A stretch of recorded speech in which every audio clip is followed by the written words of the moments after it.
I'm Stephen A. Now we're number 2 of the Stephen A. Smith Show right here on ESPN Radio, coming at you as I love to do every weekday.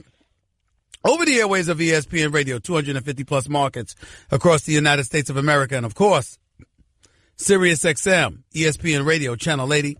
ESPN Radio is presented by Progressive Home Insurance. Getting a quote is easier than ever before. Number to call up, as always, is 888-729-3776. That's 888-SAY-ESPN.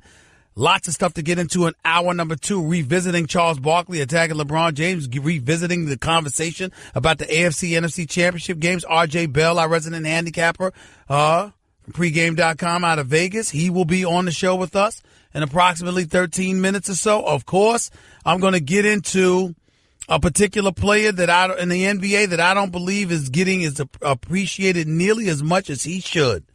And I will definitely touch on that in hour number 2, probably re-air my final take from First Take on ESPN today. So all of those things I'm going to get into as well, but not before I go to this story that I consider a non-story, but nevertheless, it's percolating over the national news wires and throughout the airwaves, and I have an obligation to give to you what people have deemed important, and that is the health status of Tom Brady.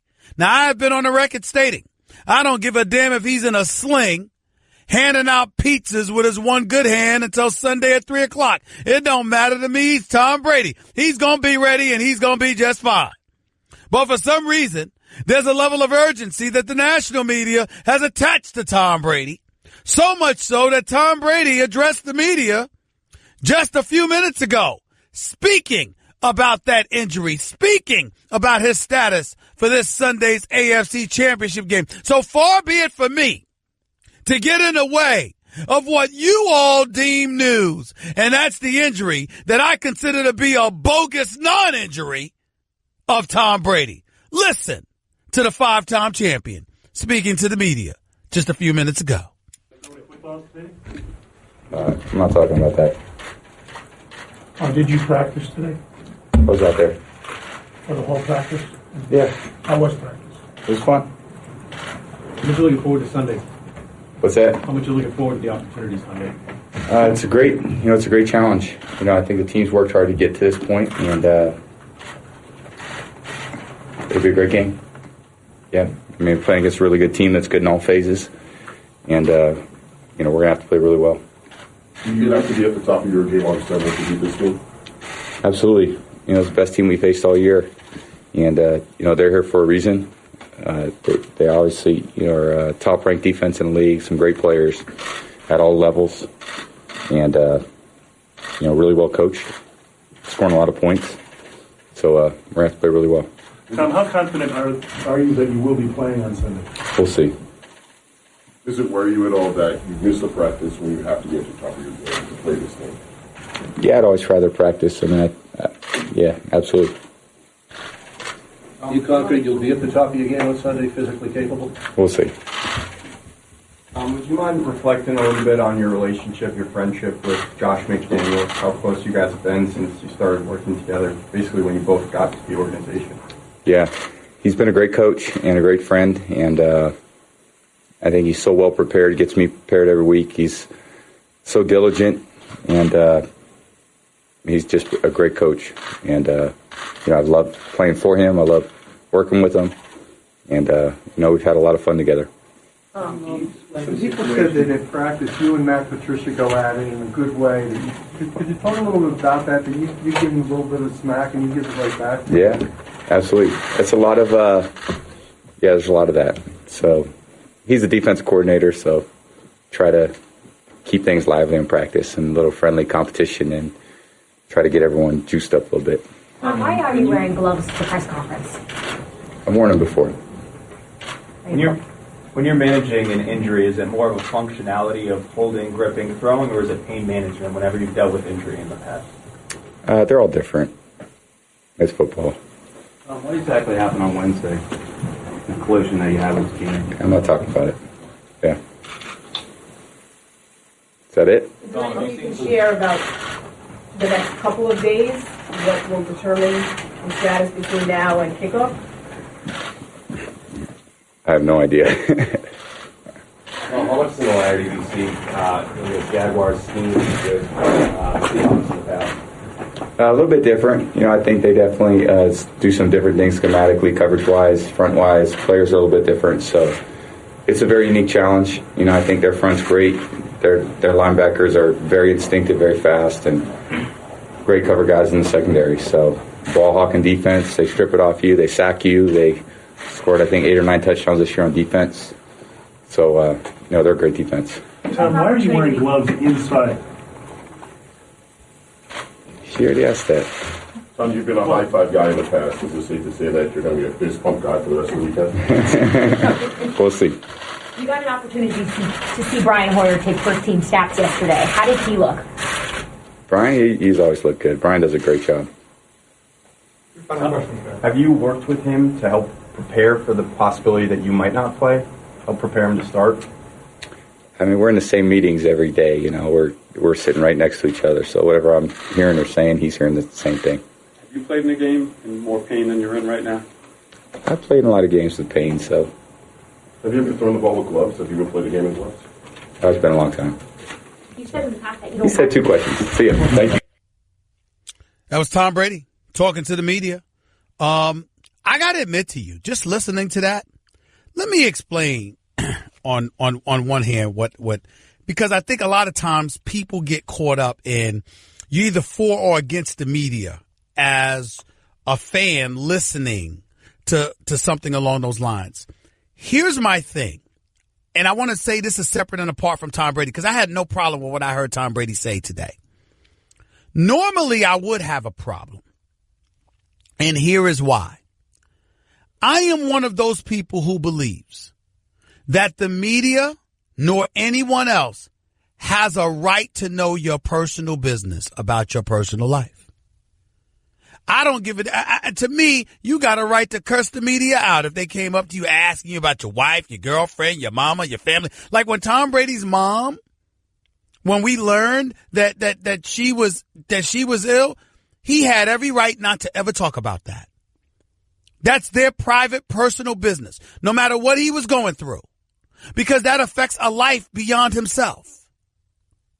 Even in a situation like that, they may have had an effect on him emotionally as he was playing the game. That's still so personal that if he decided that he never wanted to talk about it, it's none of anybody's business.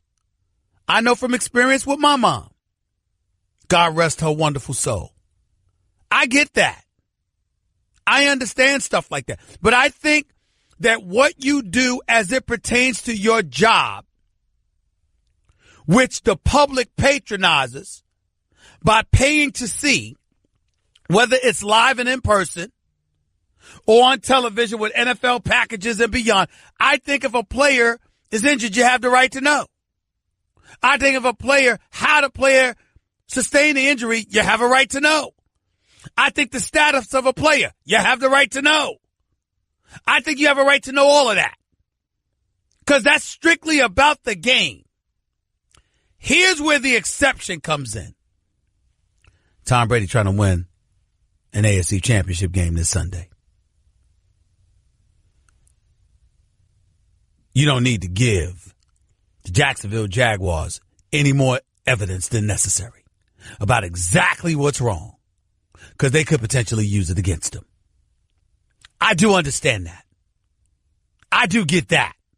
And there are exceptions to that rule. Generally speaking, I got a problem. Let's say, for example, if a player got in trouble and he got, mired with a sexual assault charge or something like that, and a player gave a problem about asking a question about the sport, I'd be like, how's those charges coming along? How you dealing with it? Because that's my way of saying to them, would you rather talk about that or basketball or football in this case? I'm trying to ask you about the sport. I don't want to know about all of that. But since you don't want to answer about that, maybe I should get personal. That's my attitude. Because you should be able to ask them anything about the sport they're playing. But there are exceptions.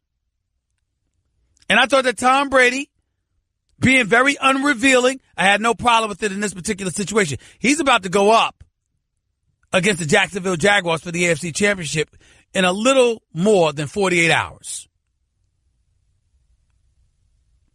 He don't want to talk about too much. I don't blame him. Especially if he got to get out there and play. I don't blame him. I don't blame him one bit. 888-729-3776. That's 888-SAY-ESPN. That is the number to call, and I'll get back to your phone calls in a little bit, but not before I get to my resident handicapper out of Vegas. His name is RJ Bell, and he's up next with Stephen A. on ESPN Radio. You're listening to the Stephen A. Smith Show podcast. Stephen A. Smith Show, ESPN Radio. Number to call up as always is 888-729-3776. That's 888-SAY-ESPN. It's my honor and privilege to have my next guest on the line. He's with me every Friday during the NFL season. He's done an outstanding job for us all year long. It will continue today. He is the founder for pregame.com, the official exclusive odds provider to the Associated Press. His Twitter handle is at RJ in Vegas. I'm talking about the great one, RJ Bell. He's right here with Stephen A. on ESPN Radio. What's up, buddy? How are you? Thank you so much. Two good games. Very interesting games, Stephen A. Yeah, I'm looking at stuff, just some general topics you have highlighted here for me, and I want to share it with my audience. It says here, you got topics here like famous better in action. What does that mean? What's that about? You know, this was interesting. I'm not sure if we talked about it. During the World Series, there was a bettor that came to Vegas, and he started betting big money, and he let it ride every game, and he won every game up through Game 6, and then he didn't bet Game 7. So this guy won multiple millions of dollars. Well, since the World Series, he hasn't been in town. Well, just yesterday, I had a contact at one of the sports books. I got a report he made his first bet over $100,000 since the World Series, and it was actually on a UFC match, the heavyweight championship, and he has Ngannou as the favorite. He made a $100,000 bet on him yesterday, first bet since the World Series. Wow. Another topic you had highlighted here was last week's amazing Vikings ending against the New Orleans Saints. Talk to me about that. Yeah, because on one hand, as a fan of either team or just a fan of the NFL, what an amazing ending. Mm-hmm. What was a little bit even more interesting or additionally interesting was the extra point. Because after Minnesota scored the touchdown, they were up by 5 points. Well, as you could guess it, the point spread on the game was 5.5 points. But they had to kick the extra point.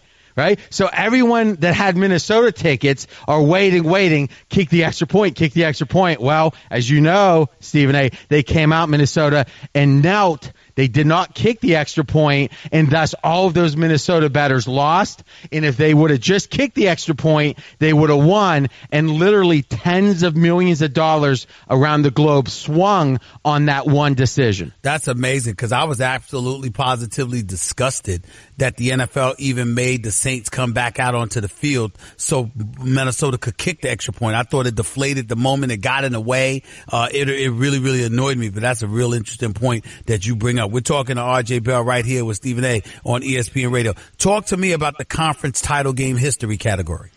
Usually throughout the season, and we've done, 4 years now, I am an underdog bettor, where pretty much 7 out of 10 times I'm going to like the underdog in a game. The reason is favorites oftentimes have questionable motivation. Yeah, they're an 8-point favorite. They want to win the game for sure, but they don't care if they win by 4, 7, 10. Thus, underdogs tend to do better.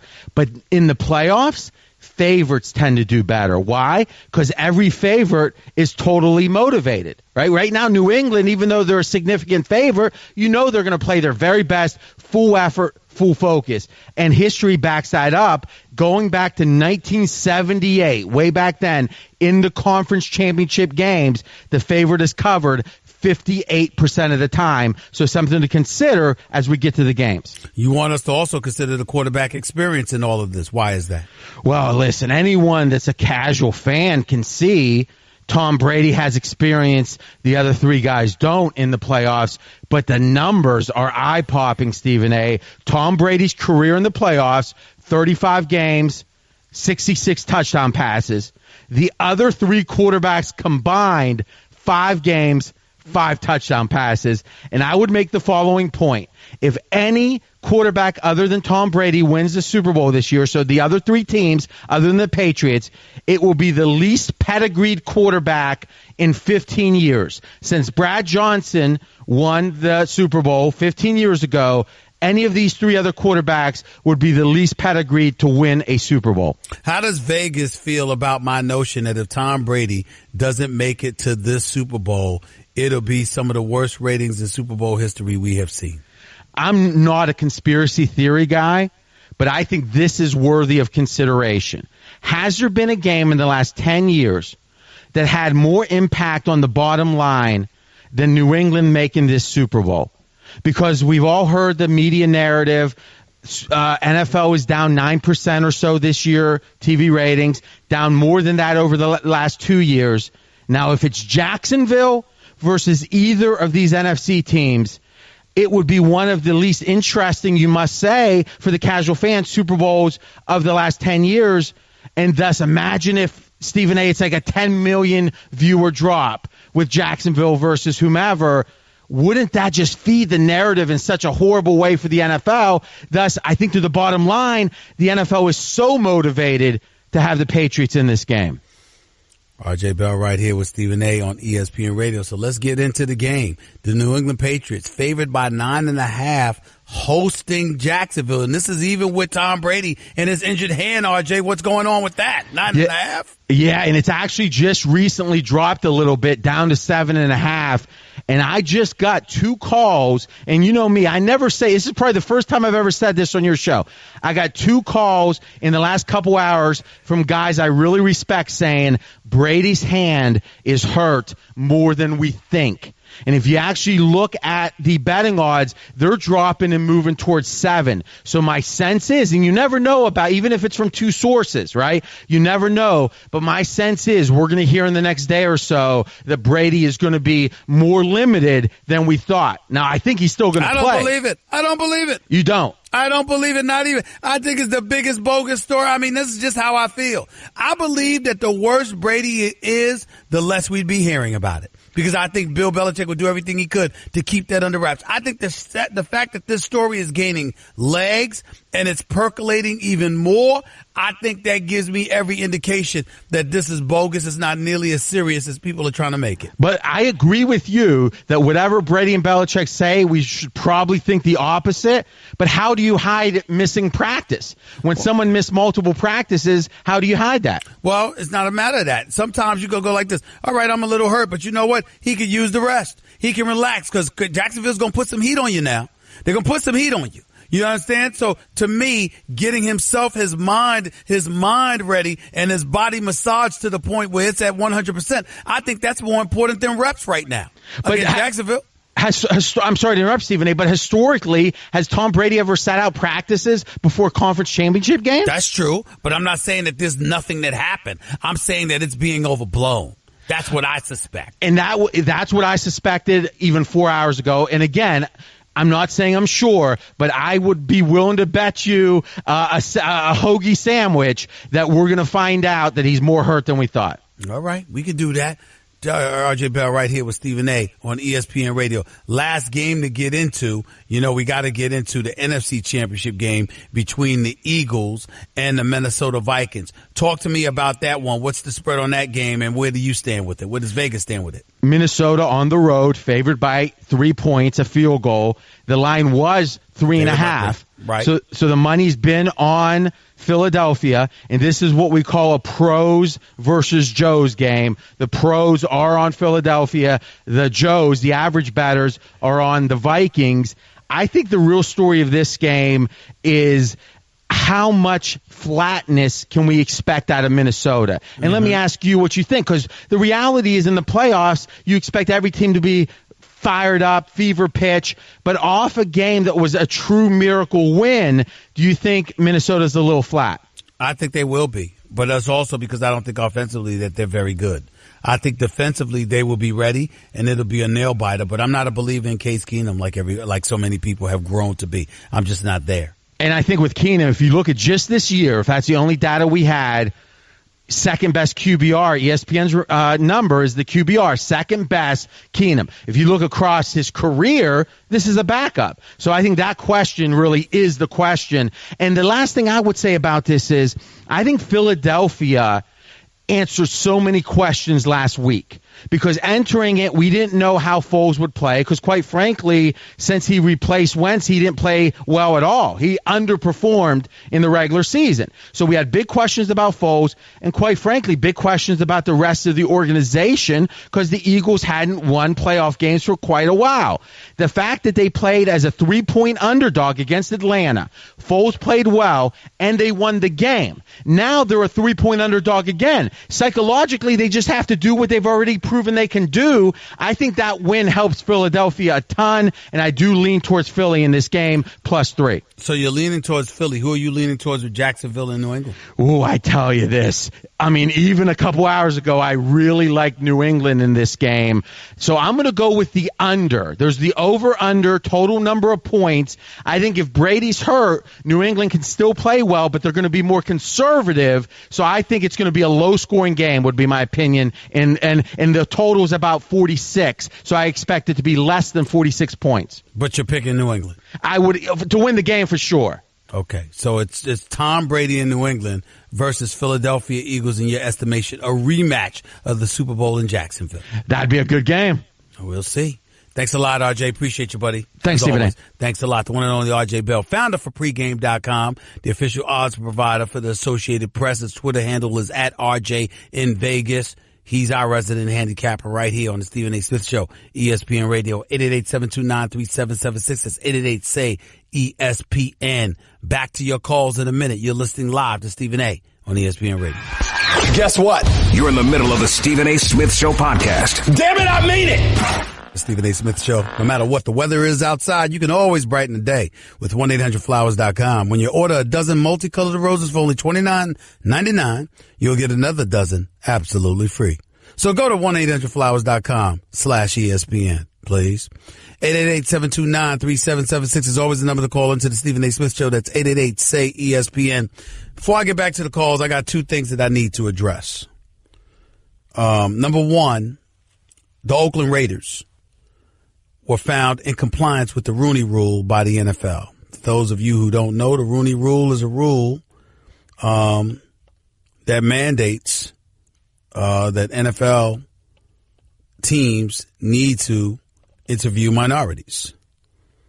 Rooney Rule is a National Football League policy that requires league teams to interview minority candidates for head coaching and senior football operations jobs. It is sometimes cited as an example of affirmative action, though there is no quota or preference given to minorities in the hiring of candidates.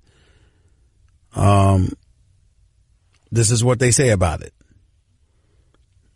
Okay? And it was established in 2003, for those of you wondering how long it's been in play. Here's what annoys me about that. There was never an issue as to whether or not the Oakland Raiders had violated the Rooney Rule.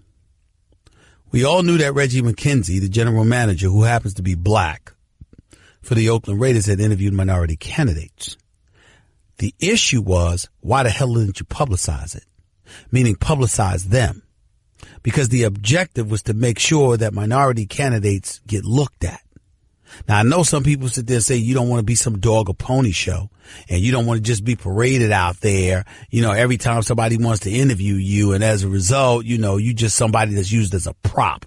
No, that's not what I'm saying. I'm saying I understand that sensitivity, but it's important to recognize that part of the need for the Rooney Rule was so guys would come out of the dark and folks would get an opportunity to know them and identify themselves with a particular minority candidate's work. And us knowing who they are would be very, very helpful. Reggie McKenzie knew this. John Wooten knew this. John Wooten said himself, the Raiders were never in violation of the Rooney Rule. That was never an issue. The issue was it right for you to keep those interviews in the dark just because you knew that John Gruden was going to get the job? The answer would be yes, because it's John Gruden getting the job. You know that you're not going to be a candidate, but it's still important. In instances like that, ladies and gentlemen, if it were not for John Gruden, this is the person we would think about hiring right here. And the Raiders didn't do that. And that to me was problematic. But we could touch on that another day. Another item that I wanted to touch on was Damian Lillard for the Portland Trailblazers. He got snubbed yet again. He's not an all-star starter, and that's understood. He ain't Steph Curry, he ain't Russell Westbrook, he ain't James Harden. We got that. But Damian Lillard averaging 25 points per game. Damian Lillard would miss the big shot big time. I went on the air today, and I called for him to demand to be traded. Because my argument was, playing in the Pacific Northwest, he doesn't get any love. And the Portland Trailblazers, with their sensitive selves, tweets out, somebody's always looking for attention. First of all, I don't need any more attention. I have a national television show. 2 hours live every day, plus a national radio show. 2 hours live every day. Secondly, and more importantly, the big problem is this. Why the hell do I get Damian Lillard more attention than the Portland Trailblazers do? Maybe if y'all want a little bit more, maybe if you marketed him a little bit better, maybe if you done a little something extra, Damian Lillard would get the love that he deserves. This brother hits big-time shots. He's great under the clutch, in the clutch, rather. He's averaging 25 a game. He's a career 22-point-per-game scorer. And Lonzo Ball is getting 30,000 more votes than him.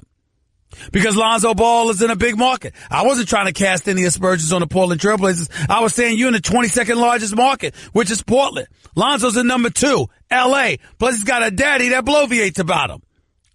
And Lonzo Ball, who ain't on Damian Lillard's level by a long shot, gets 30,000 more votes. You know why? Because he's in L.A. wearing that purple and gold. That's why. Could y'all imagine if Damian Lillard was in the New York market? Could you imagine if the New York Knicks had Damian Lillard? Could you imagine? Or if the Lakers, instead of having Lonzo Ball, they had Lillard. Could you imagine what a star he would be? We all know the answer to that question. I'll leave it at that. I could go on the Portland Trailblazers, but I know a few people within that organization. I like them. I'm not going to go there. And the great citizens of Portland, Oregon, there's no aspersions, casting any aspersions towards you. Mad respect, great sports town. But if Damian Lillard was in a bigger market with a more recognizable franchise, this would not be an issue. I stand by that. Not intending to hurt anybody's feelings, but I stand by that. Your calls to close out the show in a minute. You're listening live to Stephen A. on ESPN Radio. Guess what? You're in the middle of the Stephen A. Smith Show podcast. Damn it, I mean it! Back to the phones before we get on out of here. It's Stephen A. Smith Show, ESPN Radio. Let's go to Sabrina in Massachusetts. You're live with Stephen A. Going on. How you doing, Sabrina? How's everything? I'm good, Stephen A. How are you? I'm Thank doing you all so right. much for taking my call. No problem. Go ahead. Wait, must I say that I love you and I love your show? Love Thank First you. Take, all of that. All of Thank that. you, sir. Much props to you. Thank you so much. Go Now, ahead. I agree 100% with this fake news from the past. I was saying it, my husband and I were saying it as soon as they started. We was like, okay, they just spraying perfume right now. You know, I agree 100% with this. I think Brady gonna come out Sunday and do Brady. I agree 100%. I agree. Thank you so much. You know I love the fact that you agree with me, Sabrina. You know I love that. What's your hubby's name? His name is Tyrone. Tell him I said what's up. Yeah, I will tell him. Can I touch on the NBA with LeBron real quick before we hang up? Please do. Go ahead. Okay, I believe that all of them really are crybabies, not just LeBron. Because if they came up in the old school days of playing basketball, they all would be crying. This whole thing with the NBA and the refs and the fouls and all that, I think they all would be crying, especially if they went up against the bad boys of Detroit. They all would be crybabies right now, but much sad. But that's all right. That's all right. All right. Thank you so much. You have a wonderful weekend. Let's You go to too. Chris. Thank you, Stephen A. No problem. Let's go to Chris in L.A. You're live with Stephen A. Talk to me, Chris. Hey, Stephen A., 2 quick points real quick. I don't necessarily agree with what Charles Barkley had to say about LeBron being a drama queen, but one thing that sticks out with me regarding LeBron is that he goes to an organization that gives him everything he wants, whether it's swapping out a coach, adding players, whatever the case may be, and he still feels the need to go elsewhere. That's one thing that sticks out to me. I don't believe Kobe would ever do that. You give him the horses, Kobe's going to go out there and do the best he can to compete and win without throwing this organization. But if that's how you feel, then that validates what Barkley's saying, because that may be the reason why he said what he said. Okay. Oh, well, yeah, I agree. Well said. And real quick, I have a question. I was reading ESPN article about Kemba Walker potentially being on the trading block. Yeah. Where do you feel is the best fix? I believe it's New York. Stephen A. I don't believe they have it. Oh, New okay. York. Okay. New York. I mean, I'm not sold on Ntilikina. I'm not. I'm just not. He's a solid player. He's long. He can defend. But he's no threat offensively at all. And I need more in New York. I just do. I appreciate the call, man. Thank you so much. Let's go to Christine. You're live at Stephen A. on ESPN Radio. How are you doing, Christine? I am doing well, kind sir. How are you? I'm doing great. Thank you for calling.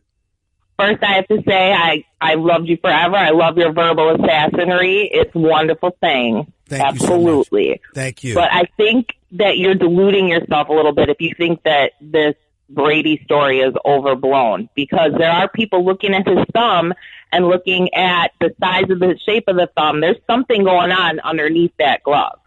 And I think they're putting this out there in case they lose so that they can have a little bit of spin and PR control. I'm not saying they're going to lose. I'm not saying that I think that that's going to be a huge factor, but I think you need to take it just a little more seriously than you are. I will do no such thing, Christine.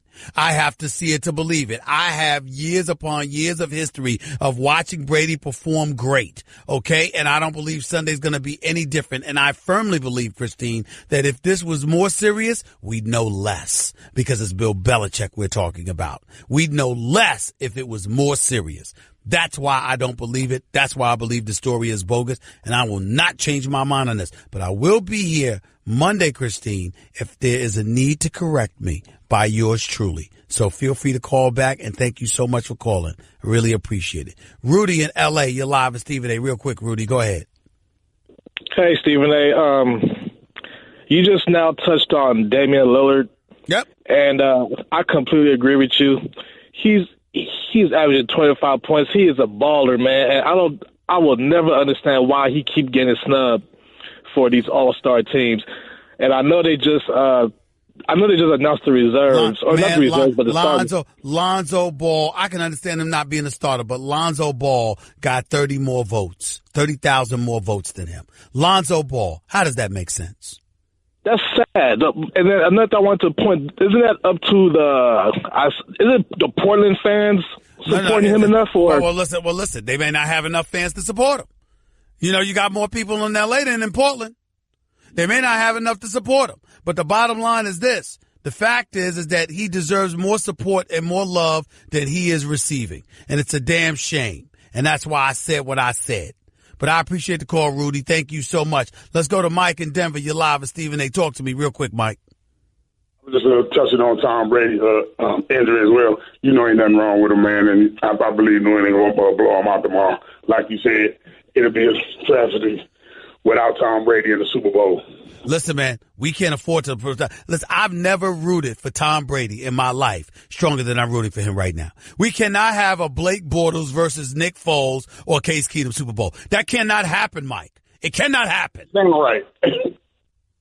And there's nothing. And I appreciate the call, Mike. Let's talk Monday. Enjoy the weekend. There is nothing that me, nor you, nor football lovers out there, nor NFL lovers out there has done to deserve what we're on the verge of getting. There must not be a Blake Bortles versus Nick Foles, Case Keenum Super Bowl. There must not be, especially with everybody having an elite defense. Jacksonville, Philadelphia, Minnesota. Tom Brady's the only hope there is for an interesting Super Bowl. He's holding the NFL in the palm of his hands. Let's go, Tom Brady. Talk to y'all Monday. Peace.